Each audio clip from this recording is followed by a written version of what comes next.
سب سے بڑی دولت سکون اور عافیت ہے۔ دنیا میں رہ کر دنیا میں مدہوش نہ رہنا انسان کے لیے سب سے بڑا سکون کا ذریعہ ہے۔ ایسا تبھی ظاہری طور پر کتنا ہی خستہ حال کیوں نہ ہو، مگر اسے اندرونی طور پر وہ قلبی اطمینان نصیب ہوتا ہے جو بڑے بڑے سرمایہ داروں کو بھی میسر نہیں آتا۔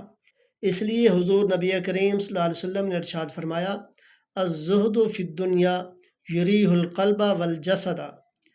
دنیا سے بے رغبتی دل اور بدن دونوں کے لیے راحت بخش ہے۔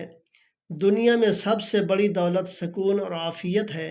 اگر سکون نہ ہو تو سب دولتیں بیکار ہیں، اور یہ سکون تبھی مل سکتا ہے جب ہم دنیا سے صرف بقدر ضرورت اور برائے ضرورت تعلق رکھیں اور اللہ تعالیٰ کی نعمتوں پر شکر گزار رہ کر اس کی رضا پر راضی رہیں۔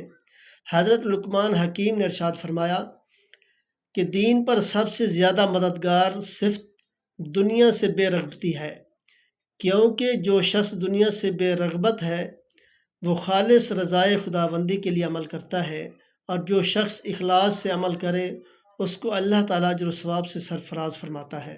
لہٰذا اس سے کوشش کریں کہ اللہ تعالیٰ کی دنیا جس کو دیتا ہے اور اس پر خوش رہیں، اور اللہ سے بے رغبتی نہ کریں، اور اللہ کے ساتھ تعلق جوڑیں، اور اللہ کے ساتھ اللہ کے نیک بندوں کے ساتھ تعلق جوڑیں، ہر وقت اللہ کا شکر ادا کریں۔ دعا ہے اللہ تعالیٰ عمل کی توفیق عطا فرمائے۔